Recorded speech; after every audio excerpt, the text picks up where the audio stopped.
Hello friends, ఈరోజు మనం ప్రధానమంత్రి సురక్ష బీమా యోజన గురించి అయితే కనుక మాట్లాడుకుందాం. దీనినే షార్ట్కట్లో పిఎంఎస్బీవై అని కూడా అంటారు. ఇది తక్కువ ఖర్చుతో కూడుకున్నటువంటి ప్రమాద బీమా సంస్థ. దీనిని కేంద్ర ప్రభుత్వం అందిస్తుంది. ఇది కేవలం ప్రమాదాల వల్ల కలిగే మరణాలకు లేదా అంగవైకల్యానికి మాత్రమే ఈ బీమా వర్తిస్తుంది. ఈ పథకానికి 18 సంవత్సరాల నుంచి 70 సంవత్సరాల వరకు ఉండాలి. ఏదైనా బ్యాంకులో మీకు సేవింగ్స్ అకౌంట్ ఉండాలి. అలాగే మీ బ్యాంకుకు మీ ఆధార్ కార్డు లింక్ అయి ఉండాలి. ముఖ్యంగా మీరు గమనించుకోవాల్సినటువంటి విషయం, మీకు ఎన్ని బ్యాంక్ అకౌంట్లు ఉన్నా ఇది కేవలం ఒక బ్యాంక్ అకౌంట్లో మాత్రమే అప్లై చేసుకోవాలి. మీరు అలా కాదని మీకు ఎన్ని బ్యాంక్ అకౌంట్స్ ఉంటే అన్ని బ్యాంక్ అకౌంట్స్లో చేసినా కూడా మీరు కేవలం ఒక బ్యాంకు దగ్గర మాత్రమే మీరు అర్హులు. ఇక్కడ మీరు పాలసీ తీసుకునేటప్పుడు ఖచ్చితంగా నామినీ పేరు అయితే కనుక ఇవ్వాల్సి ఉంటుంది. ఈ పథకానికి మీరు ఆఫ్లైన్ అండ్ ఆన్లైన్లో చేయొచ్చు. ఆఫ్లైన్ అంటే మీ బ్యాంక్ దగ్గరికి వెళ్ళి పిఎంఎస్బీవై ఫామ్ని ఫిల్అప్ చేసి నామినీ వివరాలు ఇచ్చి సంతకం చేయాలి.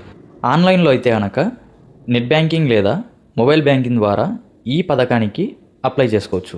ఒకవేళ మీకు పోస్ట్ ఆఫీస్ బ్యాంక్ అకౌంట్ ఉన్నట్లయితే దీనిని పోస్ట్ ఆఫీస్ బ్యాంక్ దగ్గరికి వెళ్ళి కూడా అప్లై చేసుకోవచ్చు. మీరు గ్రామాల్లో ఉంటే మీ దగ్గర ఉన్నటువంటి సిఎస్సి అంటే కామన్ సర్వీస్ సెంటర్ మీ దగ్గర ఏరియాలో ఉన్నట్లయితే కనుక అక్కడ వెళ్ళి కనుక ఈ పథకానికి మీరు అప్లై చేసుకోవచ్చు.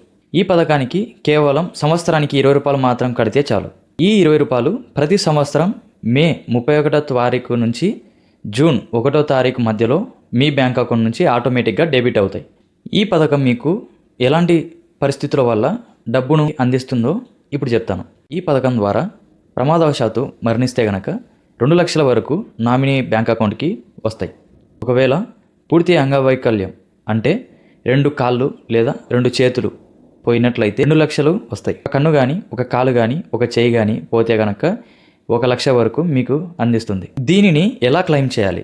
ప్రస్తుతానికి క్లెయిమ్ ప్రాసెస్ మొత్తం ఆఫ్లైన్లోనే జరుగుతుంది. ప్రమాదం జరిగిన 30 రోజులలోపు బ్యాంక్ దగ్గర వెళ్ళి నామినీ తెలియజేయాలి. ఇప్పుడు దీనికి కావాల్సిన documents PMSBY claim form 1, death certificate, police FIR report, post mortem report, అలాగే నామినీ బ్యాంక్ అకౌంట్ జిరాక్స్ అయితే కనుక ఇవ్వాలి.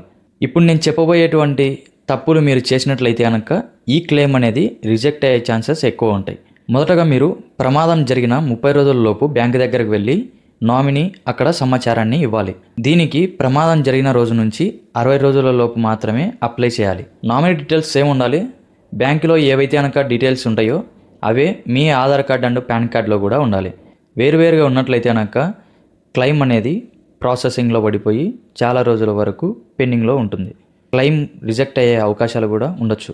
మీరు తప్పనిసరిగా మే 31వ తారీఖులో మీ అకౌంట్లో 20 రూపాయలు ఉండేలాగా ఖచ్చితంగా చూసుకోండి. మీ బ్యాంకు నుంచి 20 రూపాయలు కట్ అవ్వకపోతే ఆ సంవత్సరం మొత్తం మీకు ఆ ఇన్సూరెన్స్ ఉండదు. ఒకవేళ ఆ సంవత్సరంలోనే మీకు ప్రమాదం జరిగితే క్లెయిమ్ రాదు.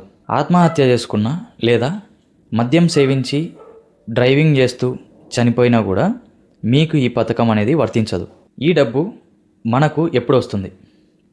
మొదటగా మీరు బ్యాంక్ దగ్గరికి వెళ్ళి పిఎంఎస్బీవై ఫామ్ని ప్రాపర్గా ఎటువంటి మిస్టేక్స్ లేకుండా ఫిలప్ చేసిన తర్వాత అప్లై చేసిన 60 రోజుల లోపల మీ బ్యాంక్ అకౌంట్లో ఈ డబ్బులు పడతాయి. మీకు అందరికీ ఒక చిన్న రిక్వెస్ట్ అండి. ఇది నా యూట్యూబ్ ఛానల్లో మొదటి వీడియో. ఈ వీడియో ఎలా అనిపించిందో కింద కామెంట్ సెక్షన్లో తెలియజేయండి. ఏదన్నా తప్పులున్నా కూడా నేను సరిదిద్దుకుంటాను. మీకు ఈ వీడియో నచ్చినట్లయితే మన ఛానల్ని సబ్స్క్రైబ్ చేయండి. పక్కనే కనిపిస్తున్నటువంటి నోటిఫికేషన్ బెల్ ఐకాన్ని యాక్టివ్ చేయండి. నేను ఎప్పుడైతే కనుక మన ఛానల్లో వీడియో అప్లోడ్ చేస్తానో వెంటనే మీకు నోటిఫికేషన్ ద్వారా అయితే కనుక మీ మొబైల్కి వస్తుంది.